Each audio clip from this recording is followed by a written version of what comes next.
Pouquinho atrasada, gente, desculpe aí, uns 10 minutinhos que passou, mas eu tive um imprevisto e, enfim, estamos aqui, né? O importante é que a gente vem e a gente vai falar um pouquinho hoje, continuar o nosso livro. Então, a leitura do livro Qual é o Seu Legado, no Marlon Rickdown, que é um psicólogo, que tem também as redes sociais e tem muito conteúdo que ele entrega. E o livro é para falar sobre o legado, mas sobre entrega, compromisso, autodescobrimento. A gente já vem fazendo essa leitura há algumas semanas, então hoje eu vou dar continuidade. Quem não acompanhou, as lives sempre ficam salvas, é só chegar lá no perfil e você vai encontrar todo esse conteúdo que é muito rico, né? Porque quando a gente fala sobre legado, eu sempre gosto de fazer uma abertura assim para que as pessoas consigam se identificar com o conteúdo. A gente não está falando de algo gigantesco, né? Mas algo que a gente faz e compartilha todos os dias. A maneira como você se relaciona com as pessoas, a maneira como você se relaciona com o seu trabalho. Cada ação que você toma gera uma reação, né? Vai para o mundo de alguma forma. Então isso é o legado. Por isso que é tão importante a gente trabalhar um autoconhecimento, observar as nossas emoções, conhecer o nosso íntimo, ter essa clareza, porque isso ajuda com que a gente realmente construa um legado que seja positivo, né? Afinal de contas, a gente não tá aqui só de passagem, eu acho que a gente tem aqui que realmente deixar algo substancial e não precisa ser algo gigantesco, mas é importante que a gente pense nisso e pense que outras pessoas vão receber essas coisas que nós compartilhamos e que elas podem ser beneficiadas por isso. Então, quanto mais a gente trabalha o nosso íntimo, quanto mais a gente mergulha no nosso universo interno e a gente aprende sobre nós mesmos, mais a gente consegue impactar vidas, porque a gente passa a estar consciente das nossas ações e não só alienado, seguindo o fluxo, sem saber direito para que direção estamos indo e por que estamos indo para essa direção. Então, hoje eu vou falar sobre o egoísmo, que a gente já vem tratando há 2 semanas, só que é bem extenso o conteúdo. E hoje a gente vai falar sobre os aspectos humanos do egoísmo, tá? Eu vou fazendo a leitura e reflexões ao longo do processo. O primeiro desafio é conseguir enxergar o egoísmo na própria vida, sem camuflagens, sem embelezamentos, sem repressões, sem esconder de nós mesmos a realidade. Ele está ali, determinando muitas das escolhas e na base de inúmeras ações. Não chame isso de autoamor, nem de autovalorização. Digo mais, não se atrapalhe querendo nomear dessa forma para classificar os sentimentos, pois isso tem gerado mais confusão do que auxiliado. Veja as pessoas tentando mudar o significado dos termos em vez de tentar analisar os sentidos, as forças internas. Fique com isso, a coisa nua e crua, e a chance de se equivocar será menor. É importante a gente trazer aqui que todo esse trabalho que o Marlon faz e que fala de cada comportamento, o egoísmo, né? A gente já falou sobre a indiferença, sobre a vaidade, a gente precisa compreender o que é de fato e olhar para nós. A ideia não é que você pegue esse conteúdo e saia analisando os outros, certo? A gente precisa analisar nós mesmos. Eu só consigo mudar os meus comportamentos, a minha estrutura interna. Eu não posso mudar do outro. Mas quando eu mudo em mim, eu consigo impactar de alguma forma outras pessoas que também vão buscar por isso. E aí a gente vai criando um movimento. Então é importante que a gente compreenda de fato o que é cada emoção, o que é cada comportamento, para que a gente possa trabalhar eles em nós, ok? Assumir que somos egoístas é reconhecer que somos quase cegos para o outro, para suas dores e necessidades, e que temos uma dificuldade imensa de nos descolarmos de nós mesmos para enxergarmos além disso, no nosso entorno. O egoísmo parece uma doença lastrada, que leva desde o uso dos filhos como vitrine para a autopromoção dos pais, até a guerra e aos abusos de toda a ordem. Naturalizado por nós, tem nos conduzido literalmente à loucura. Mas se ele está tão presente e se traz tantos prejuízos e insatisfações para o próprio sujeito e seu entorno, o que há de representar? Qual a relação disso com a realidade atual, com a cultura, com a educação, com as necessidades humanas?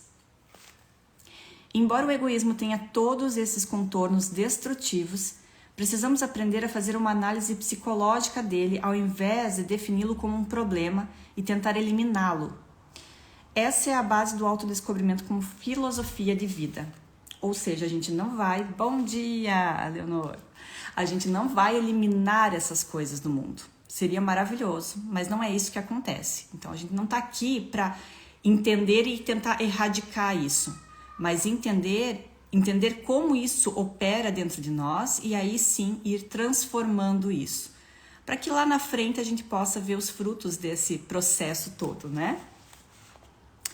Uso a expressão análise psicológica em contraponto às análises religiosas ou moralistas, que ainda insistem em diagnosticar o comportamento humano sem bases científicas, psicológicas, sociais ou pedagógicas para tal, e que tenta eliminá-lo como se pretende eliminar um vírus ou uma bactéria pela ingestão de remédios. Essas posturas religiosas medievais de negação da condição humana, impositivas e castradoras, já foram denunciadas por inúmeros autores como Michael Foucault, 2014, que delata os dispositivos disciplinares de normalização, opressão e constrangimento. O século das luzes tentou romper com isso e com os discursos repressores e punitivos, convidando o homem a fazer uso da razão. Porém, de uma forma um tanto incompreensível, ainda estamos muito aferrados ao modelo anterior de funcionamento e nos enredamos em outros mecanismos sociais, discursivos e psicológicos, cada vez mais sutis, mas que continuam a fazer a manutenção daquelas antigas dinâmicas de poder, opressão e exclusão, que ainda governam a atualidade. Olha que interessante tudo isso, né? Esses comportamentos, a maneira como a gente opera hoje, ela não aconteceu do nada, é uma construção. E tem certos elementos que, por mais que o tempo passe, por mais que a gente tenha evoluído em tantas esferas, parece que naquele ponto a gente não conseguiu avançar. E até em alguns casos eu acho que a gente meio que retrocedeu. Ontem eu fiz um post, até quem quiser depois dar uma olhadinha lá, de uma frase. Eu estava olhando meu bloco de notas e eu tenho o costume de quando vem alguma coisa eu escrevo lá. E eu não sei se eu vou usar aquilo ou não, mas é uma forma de eu colocar para fora. E eu coloquei uma frase que é, né, que hoje a gente tem mais pessoas apontando os dedos do que arregaçando as mangas. No sentido de que nós temos hoje especialistas brotando, principalmente na internet, com opiniões ferrenhas, com críticas fortes, né, com falas extremamente ferozes. E que apontam o dedo para todo mundo, sem medo, sem limites, né? Mas quando a gente vai olhar para essa pessoa na vida prática, no dia a dia, é uma pessoa que não age de acordo com aquilo. Então eu aponto o outro com uma visão toda moralista, mas internamente eu não respeito as diferenças, eu tenho atitudes que não são moralmente corretas. Entende? Não há uma coerência entre o meu falar, a minha postura em determinados locais e a minha ação, a minha vida, o que eu carrego aqui dentro. Só que é importante que a gente traga esse questionamento e esse olhar, porque essa incongruência entre a minha fala, a minha postura em ambientes, né, que acabam sendo extremamente tóxicos como a internet e a minha vida prática, se eu não trabalho isso, o que é que eu estou alimentando com esses comportamentos? Quando eu vou lá e vocifero numa postagem e aponto o dedo sem ter conhecimento realmente daquilo, e aí eu trago mais um ponto, sem ter empatia, porque eu não consigo me colocar no lugar do outro, certo? Eu falo a partir do meu olhar, da minha visão de mundo, das minhas experiências, do meu HD, que eu sempre trago aqui. Nós temos cada um seu HD interno, tudo aquilo que você vai acumulando durante a vida está ali. E as suas ações, a sua visão de mundo é a partir deste HD interno. Então, quando eu pego e simplesmente começo a vociferar, sem me colocar no lugar do outro, o que é que eu estou produzindo ali? O que é que eu estou produzindo naquele lugar? Toxicidade, ódio, sentimentos de revolta. Há alguma coisa positiva? Não. Por que eu preciso expressar essa raiva toda, né? Esse olhar assim tão acusatório nas postagens? Por que a gente precisa alimentar isso? A gente tem que parar para observar que o nosso comportamento ele precisa ser coerente, né? E que a gente precisa ter ações na vida prática e ter também esse cuidado aqui nas redes sociais, né? Enfim, eu acabei indo para essa linha, mas é porque realmente eu vejo que todo esse percurso, esse retrocesso até em relação a alguns comportamentos humanos faz com que a gente alimente situações, cenários que nós estamos vivenciando hoje. Uma guerra acontece porque há interesses, porque há egoísmo, porque há poder, né? Não é simplesmente porque alguém falou algo que você não gostou e aí de repente você foi lá e se defendeu. Existe sempre uma camada muito densa por trás. E a gente precisa trabalhar isso em nós, né? Porque começa com uma coisa pequena e ela vai crescendo e mais pessoas vão alimentando e aquilo vai tomando uma proporção até que se transforma em uma tragédia. Então, isso tem permeado os nossos dias e a gente precisa olhar. Uma das forças que mostra estarmos presos a esse funcionamento é o pavor que temos da rejeição e do abandono. Os discursos de erro, de pecado, de inferno tocam diretamente nas nossas feridas e nos controlam de uma forma que o raciocínio parece impotente. São feridas existenciais presentes na maioria das pessoas, mais ou menos explícitas, mas que nos mantêm presos no mesmo lugar de subjugação. Pelo medo de sermos excluídos, de não pertencimento, nos escondemos em nós mesmos, já que irrefletidamente parece que, ao assumirmos nossas fragilidades, vulgaridades, mesquinharias, loucuras e falhas, nos tornaremos piores e não teremos lugar no mundo, nem quem nos aceite por perto. Mas isso é verdade? Afinal, se somos aquilo, talvez as únicas pessoas que não enxerguem aquelas características sejamos nós mesmos. Olha que forte! E quem vai ter tanto gosto de nos excluir se estamos praticamente todos no mesmo barco? Seremos expostos pelos novos hipócritas? Seria assim tão importante esse tipo de pertencimento? Então vamos com calma. Olha que forte isso, gente. Eu gosto muito quando o Marlon ele tem uma profundidade. Então a gente está falando aqui, tem vários aspectos. Primeiro ele traz da nossa... que hoje a gente carrega ainda muito essa base de conhecimento sobre os nossos comportamentos com um fundamento muito religioso. Então aquela coisa do pecado, né, do inferno e tudo mais faz com que nós carregamos isso, um certo medo de ter tal comportamento. Então eu não vou assumir que eu sou egoísta. Nossa, ser egoísta é pecado, é algo horrível. Mas todos nós somos um pouco egoístas em algum grau. Todos nós somos, faz parte do comportamento humano, certo? Outra questão muito importante é que a gente tem muito medo de, ao assumir as nossas sombras, e lembrando que todos somos luz e sombra, as pessoas nos rejeitariam, nos excluiriam.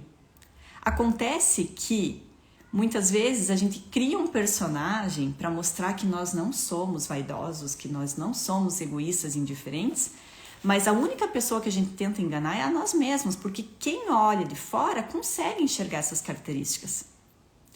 Então, quem iria nos excluir se todos nós temos um egoísmo, temos essa insensibilidade? Quem iria nos colocar para fora, excluir do quê? Quem seriam os hipócritas que iriam dizer que você é um pecador e eu não? Se todos somos. Entende? A gente precisa começar a pensar um pouquinho mais para sair desses discursos. Hoje, eu assisti até um trecho de um podcast que estava, assim, foi o meu marido até que olhou e colocou, da professora Lúcia Helena. E aí ela estava explicando, eu peguei um pedaço, então vou trazer aqui só para ilustrar. Que ela fala que a pirâmide, meu Deus do céu, fugiu, de desenvolvimento, alguma coisa assim, ela tá de evolução, né, do evolucionismo, enfim, São 4 aspectos, né? Que você tem aqui. Ó, tá fugindo tudo, mas é a ciência, a arte, tem mais um, e a religião. Puxa, gente, ó, assim, deu um branco aqui, mas enfim. E que a questão não é as coisas de fato. Política.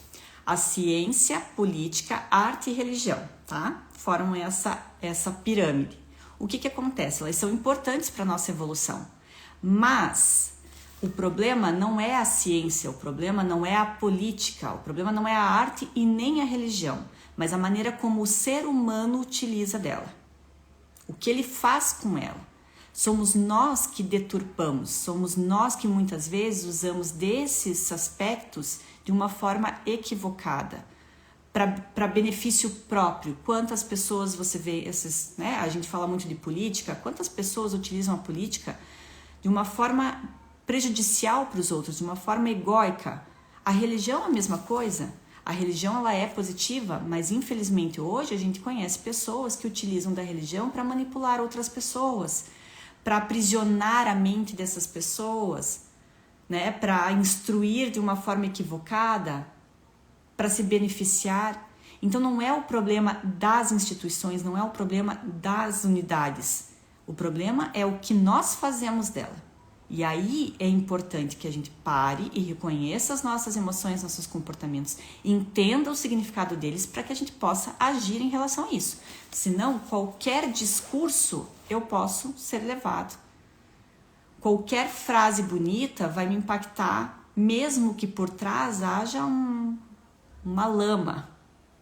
Eu preciso estar consciente para que eu possa, e aí vem a filosofia, para que eu possa tocar cada uma dessas esferas e conseguir fazer uma análise daquilo, filtrar aquilo, agir com bom senso em relação àquelas instituições. Compreendem a importância? Há uma importante teoria das crenças centrais de desamparo, desamor e desvalor, que pode ser um ótimo instrumento para auxiliar as pessoas a suportarem a condição existencial, sem mais intensificarem seus medos nem suas feridas pelas interpretações distorcidas que fazem de si e do mundo. Embora eu não tenha formação em terapias cognitivas, aprendi com meus colegas bastante coisa sobre essas crenças centrais que tanto limitam as pessoas. Aqui ele está falando da abordagem, que essa abordagem ela foi elaborada pela psicóloga norte-americana Judith S. Beck, que é o pai e filha de Aaron T. Beck, que é o pai da terapia cognitiva comportamental, que teorizou sobre as crenças centrais ou nucleares, tá? Então ele vai adentrar aqui um pouquinho. Deixa eu tomar um golinho de água aqui. É necessário utilizarmos os recursos ao nosso alcance para não sermos destruídos por alguns pensamentos que destrambelham o ser humano, especialmente em determinadas fases mais críticas da vida. No entanto, ao mesmo tempo que não podemos ser simplesmente dragados por eles, não podemos querer eliminá-los por completo, achando que a adaptação comportamental tem o poder de transformar a dinâmica psíquica. Precisamos achar um equilíbrio para transitar por essas forças que estão em nós, sem negá-las e sem sermos tomados por elas. Em alguma medida, devemos aprender a nos sustentar em determinados lugares existenciais, mesmo com angústia ou com desconforto. É o que tanto eu falo do aprender a suportar. Então, aqui, né, como ele traz sobre a questão da terapia comportamental, por mais que a gente queira mudar algum comportamento, a gente não consegue arrancar isso de nós, não é assim que funciona. Veja, nós somos formados de camadas. O nosso HD está rodando desde que a gente chegou nesse mundo. Ele está absorvendo coisas do mundo, lições importantes, memórias, há muitos anos. Eu não posso simplesmente dizer agora eu vou transformar isso, eu vou arrancar isso de mim. Eu preciso aprender sobre esse meu comportamento, eu preciso adentrar esse universo para que eu possa trabalhar isso, suportar isso também. Porque quando a gente fala eu sou egoísta, é uma fala pesada, não é? Isso pega. Mas eu preciso aprender a suportar que isso faz parte do meu ser. Eu também tenho ações egoístas. Ninguém aqui está iluminado a ponto de não tê-las, né? Mas reconhecer isso é importante e traz até mais leveza do que tentar ignorar, arrancar ou negar isso. Estamos aqui falando da condição humana, que precisa ser encarada. Ela não é bela para nós, porque ainda somos muito produto desse mundo materialista, de aparências e de exterioridades, infantilizado como se morássemos em um parque de diversões ou estivéssemos o tempo todo em uma passarela ou em um palco. Pela dificuldade de suportarmos a condição humana com todos os seus traços de imperfeição, solidão, fragilidade, etc., fazemos movimentos intensos de negação de quem somos, de repressão das nossas características e de supostas transformações para melhor. São as novas máscaras refinadas que, em vez de nos transformar, mais nos distanciam dessa genuína possibilidade. Eu acho isso fortíssimo e muito importante. Ao negar o que faz parte de nós, ao negar as nossas sombras, nós vamos criando cada vez mais máscaras, né? Principalmente aqui nas redes sociais, acaba tendo uma certa facilidade, porque você pode construir uma imagem aqui. Você pode construir um discurso aqui, mas isso não significa que é real, que ele está alinhado com a sua essência. Pelo contrário, eu já trouxe aqui o impacto que teve a novidade, né, da televisão e tudo mais, que a gente passou a trabalhar muito mais a imagem do que o conteúdo. Então eu posso passar qualquer imagem que eu quiser, eu posso transformar aqui, eu posso criar um cenário e eu posso postar todos os dias nas redes sociais uma vida magnífica. Como se eu vivesse uma vida de luxo. Enfim, a gente vê hoje muitos exemplos disso nas redes sociais, né? Aquela pessoa que parece que é perfeita, que ela acorda às 5 da manhã, faz seu yoga, faz sua meditação, alimentação perfeita, os filhos são educados, eles vão para a escola sozinhos, a casa está sempre linda, viagens magníficas. Mas isso é real? A gente sabe que não. No fundo, a gente sabe que não. Porque todo ser humano enfrenta suas dificuldades, seus problemas, suas sombras. Mas ficar preso a isso vai cada vez mais nos distanciar de quem somos. E isso é torturante. Esse vazio que a gente sente, ele é destrutivo. Então, vai para dentro, olha para si. Quando você olhar para essas imagens e ver pessoas postando só coisas maravilhosas, lembre-se, aquilo é o palco, você não está vendo atrás das cortinas. E lá tem coisas que não são bonitas. Todos nós passamos por isso. O autodescobrimento como filosofia de vida nos convida a compreender o egoísmo pelo ângulo interior, ou seja, a tentar identificar quais fatores nos levam a agir assim, oferecendo tão pouco ao outro, sempre nos colocando na centralidade, com dificuldade de nos envolvermos em uma relação genuína. Quais são os empecilhos interiores ou as limitações psicológicas que o egoísmo revela? Quais são os impedimentos interiores que inviabilizam a doação, a entrega, o envolvimento e o amor para podermos enfrentá-los por dentro? Simplesmente evidenciar o egoísmo e querer mudar sem uma análise mais profunda nos coloca de volta nos modelos antigos de educação, nos quais se acreditava que pela imposição, pela repressão e pelo simples esforço tudo poderia mudar. O próprio filósofo Byung-Chul Han, 2020, me assustou outro dia quando abordou a denegação espontânea do si mesmo. Se não lemos com atenção, caímos nas resoluções fáceis, nos aconselhamentos vazios das autoajudas e no delírio do pensamento positivo, que acha que tudo resolve. Aí a gente entra até na positividade tóxica, né? A gente tem que cuidar também. A presença de Eros em nossas vidas, que na tese de Han favorece a conexão com o outro, não é uma simples escolha do ego. Não existe um querer que possa determinar o sentir ou o prazer e transformar os sentimentos por simples escolha da consciência. Lembra, eu já trouxe isso, nós somos várias camadas, certo? Nosso inconsciente ele é vastíssimo. O nosso consciente é muito menor. Então, se a gente olha para um iceberg, a pontinha aqui que a gente consegue enxergar é o nosso consciente, o nosso ego. Ele não é determinante, não é ele que determina se eu vou mudar, se agora eu vou ser mais fit, se agora eu vou ser mais zen, se agora eu vou ser mais... eu vou procrastinar menos. Não é ele que determina. Então não adianta simplesmente eu decidir que eu vou ser isso. Não se muda assim. Eu preciso mudar internamente.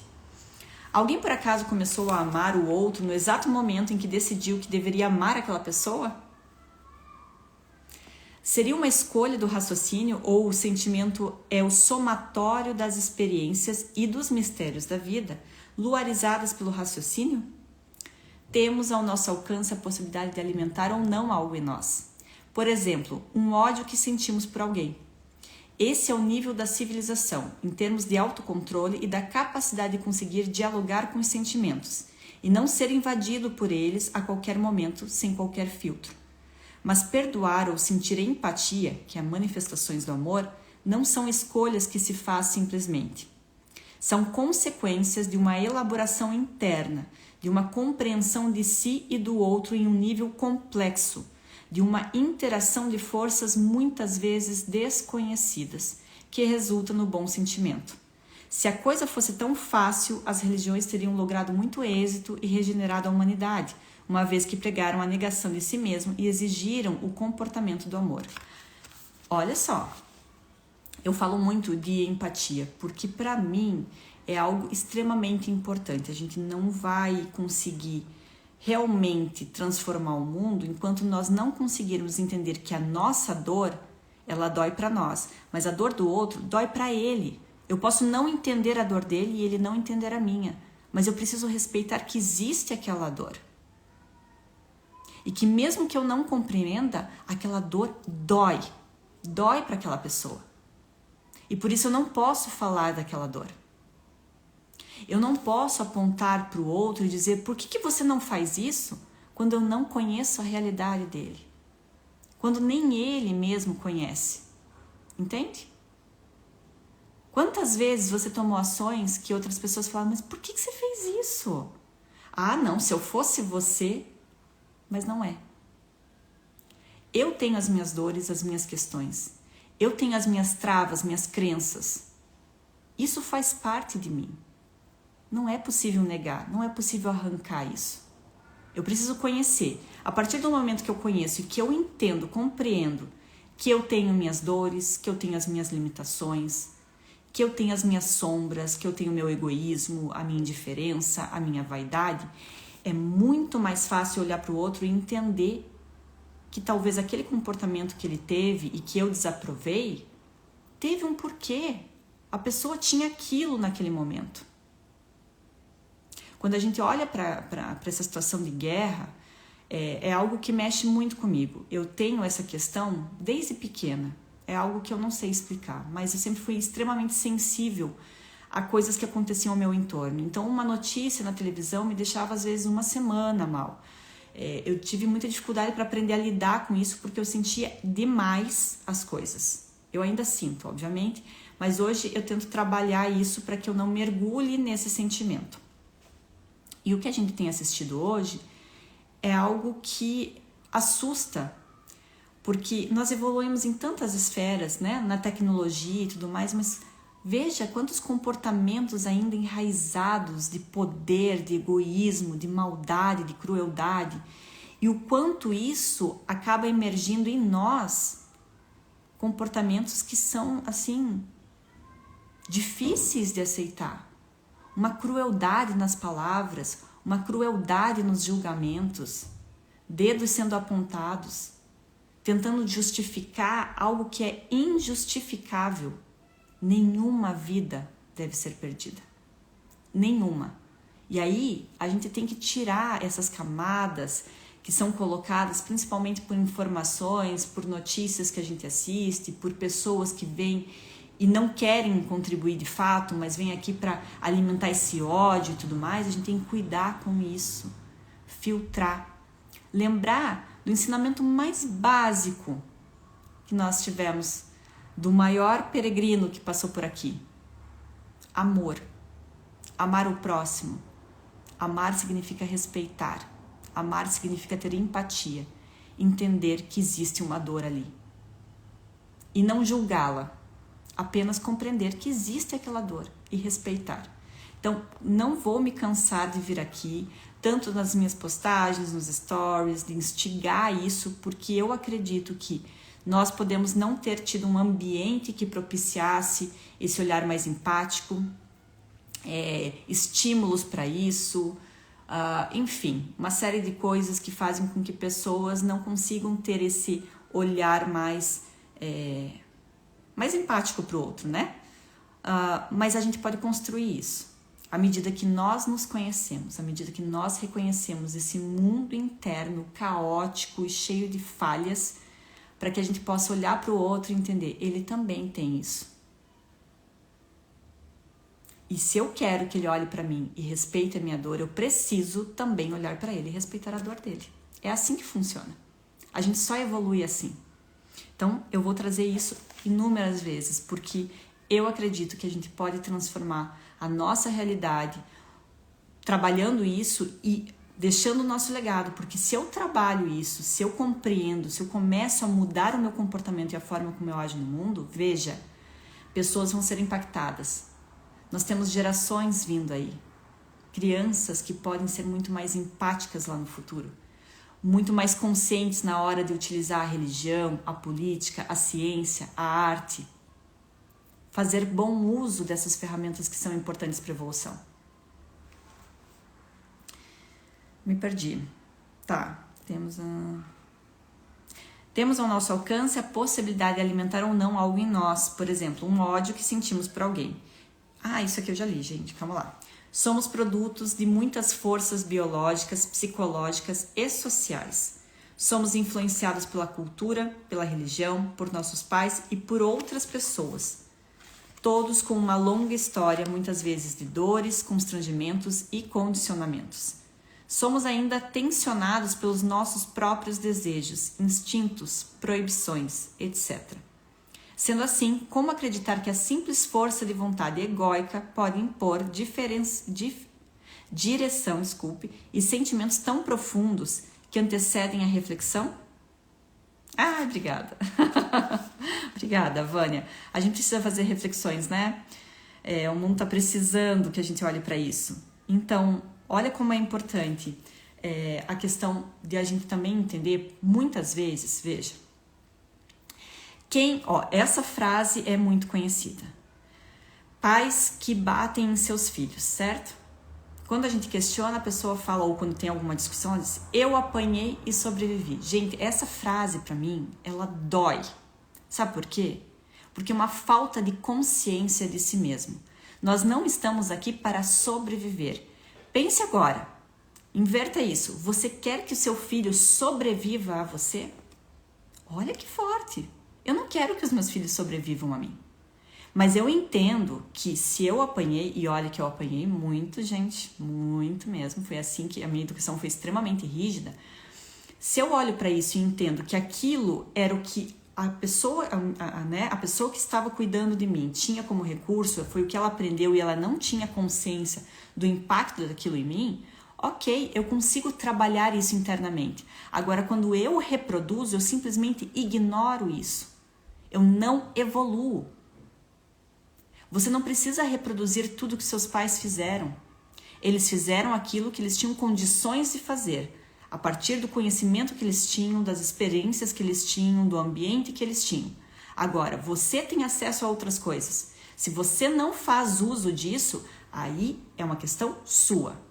Se você não quer evoluir, ok, continue com esse discurso de apanhou e sobreviveu e que você vai continuar perpetuando um comportamento que é nitidamente prejudicial à saúde das pessoas.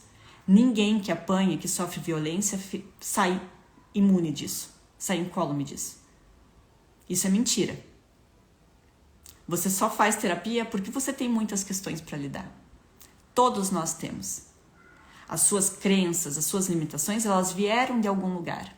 Então não diga que isso não deixa sequelas. Tenha consciência, não é para se punir. Se eu bati, eu não vou agora aqui me torturar. Eu vou pensar sobre isso. Bom, eu bati porque foi assim que eu aprendi. Mas eu posso rever esse aprendizado, eu posso olhar para dentro. Eu posso entender o impacto que isso teve em mim. E assim, eu terei empatia para não levar isso adiante. Transformação acontece dessa forma. Consciente. E o autoconhecimento é isso. Essa é a conclusão imatura daquele que não se debruçou com um pouco mais de atenção sobre a complexidade da psique humana, já anunciada por Freud há mais de 100 anos, quando trouxe o conceito de inconsciente para análise do cotidiano. Nem olhei a hora. Bom, vamos lá. A partir do estudo de algumas biografias de grandes personalidades que fizeram a diferença no mundo, fica evidente que eles não fizeram um esforço de negação de si, no sentido egóico, para se tornarem o que se tornaram. Eu identifico um movimento invertido. Eles tinham tanto para oferecer e estavam tão conectados ao outro e de uma forma tão profunda que o esquecimento de si se dava de modo espontâneo e natural. Percebe a diferença? Esse é o movimento de dentro para fora e não o contrário. É a manifestação da alma abundante que, tendo tanto para ofertar ao mundo, é direcionada pelo ego, como mediador entre o mundo interno e externo. Mas o papel do ego aqui é apenas reconhecer o reservatório interior e identificar as necessidades externas como um construtor capaz de direcionar o fluxo do rio, mas que é incapaz de produzir a nascente de água. O ego é a forma como a gente trabalha isso. Veja, a nascente da água que ele traz aqui é a nossa essência. Eu não posso produzir ela já está aqui, ela já está aí. Mas eu posso sim trabalhar internamente a ponto de conseguir ir direcionando o fluxo desse rio. Se eu vou trabalhando em mim essas questões, eu posso ir mudando um pouco a rota, certo? Isso é possível. Eu não elimino a minha essência, eu não mudo e não construo uma nova, mas eu posso dar direção para ela fluir no sentido que eu quero, num sentido muito mais positivo, num sentido menos egoísta, num sentido menos vaidoso. Vivemos sem dúvida alguma uma descaracterização do outro, uma desconsideração, uma ausência da alteridade, ou como Han chama, uma erosão do outro, que por ora ocorre em todos os âmbitos da vida e caminha cada vez mais de mãos dadas com a narcisificação de si mesmo. As grandes questões que nos cabem agora são as mesmas que fazem para todos os comportamentos ou sentimentos que estamos analisando. O que há por trás disso? Qual é o sentido dessa ação? O que impede esse fluxo nascente de ir ao encontro do outro que necessita? Olha, gente, eu vou parar por aqui. Meu Deus, esse é bem longo, porque senão vai ficar puxado. Tá, e vou deixar para a próxima semana a miséria psicológica do egoísta. É forte também. Mas eu vejo o quão profundo foi aqui a nossa discussão, nossa troca, né? Enfim, quer dizer, eu vou falando, mas trazendo aquilo que eu acredito, porque eu entendo que a gente está vivendo um mundo caótico, sim, a gente vive situações de tão horrendas, mas de tão contínuas, se normalizou. Isso aí, Beto. Se normalizou e isso não pode acontecer. A gente não pode normalizar situações que são inaceitáveis. Não é porque isso tem acontecido com certa frequência, que é um ligar a televisão e ser bombardeado por notícias horríveis, que é você receber no WhatsApp, receber aqui na internet, que a gente vai normalizar. Pelo contrário. Eu sei que muitas vezes é muito mais fácil a gente seguir a maré. É muito mais fácil se manter alienado. Afinal de contas, não exige um esforço, um posicionamento, não exige um trabalho interno, né? Eu posso simplesmente ignorar tudo isso aqui e seguir. Mas qual o preço disso? Para pensar. Você paga um preço por isso. Você paga um preço pela alienação. Você paga um preço por não trabalhar em si as questões mais importantes. Uma vida sem sentido, uma vida vazia, uma vida angustiada.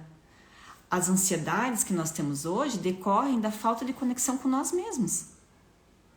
Então não adianta a gente buscar externamente, fazer cursos e cursos, seguir todas as pessoas maravilhosas que têm resultados incríveis, achar que a gente pode definir, que vai transformar a nossa vida colocando metas e simplesmente seguindo um padrão que alguém desenhou. Isso não funciona.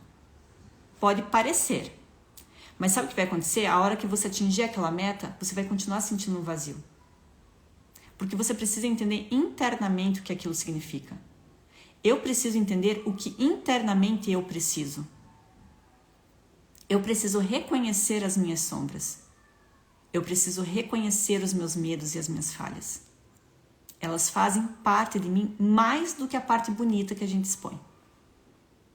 Porque isso a gente desenha, mas a nossa essência ela já está lá, consolidada. E hoje a gente vive um mundo assustadoramente de imagens. Pessoas construindo coisas, passando ideias totalmente equivocadas, mas totalmente desconectadas de si mesmas. Sabe aquela coisa, você só não muda porque não quer? Olha que frase forte e dolorosa. Será que é por causa disso? Será que é só eu definir que hoje eu vou me tornar uma pessoa mais fit? E aí, então, porque a minha questão hoje está sendo a questão da alimentação. Eu estou tendo dificuldade de lidar com a alimentação porque eu estou vivendo outras questões internas e, é claro, a gente busca formas de compensar. Eu tenho consciência, mas só ter consciência disso não me ajuda simplesmente a eu eliminar isso. Então pronto, a partir de amanhã eu como só batata doce e frango desfiado. Não é assim que funciona. Seria incrível, mas não é. Não é eu definir. Enquanto eu não trabalhar internamente o que é que está me afligindo e que faz com que eu busque na alimentação, na compulsão, na internet, nos jogos, nos vícios, algo para suportar. Entende? Não é assim que funciona. Eu preciso olhar e vai doer, vai ser desconfortável, vai. Mas quanto mais eu fujo, mais ansiosa eu fico, mais angustiada eu fico, mais vazio eu sinto. Então é um preço caríssimo quando a gente ignora as nossas questões internas, a causa raiz. Exatamente, Beto. Quando a gente não olha para isso, a gente só vai tornando aquele problema maior. Porque o negar, e a gente tem isso muito, muito certo, né? Quando a gente olha assim, até a própria religião que traz muito isso, né? De você negar isso, negar as suas sombras. Então eu nego que eu sou egoísta, eu nego a minha insensibilidade, eu nego a minha vaidade, porque isso é pecado. Mas não desaparece. E quanto mais eu nego, mais aquilo cresce. Então, a partir do momento que eu paro e começo a olhar para isso e começo a trabalhar, gente, aí as transformações acontecem, de fato.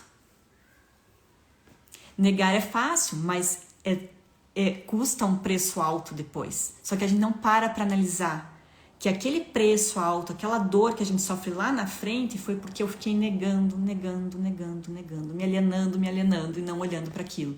Eu já comentei aqui, né, de uma pessoa muito querida que falou para mim que ela não resolve os problemas. Ela pega, abre uma caixinha e joga lá dentro. Tranca e joga a chave fora.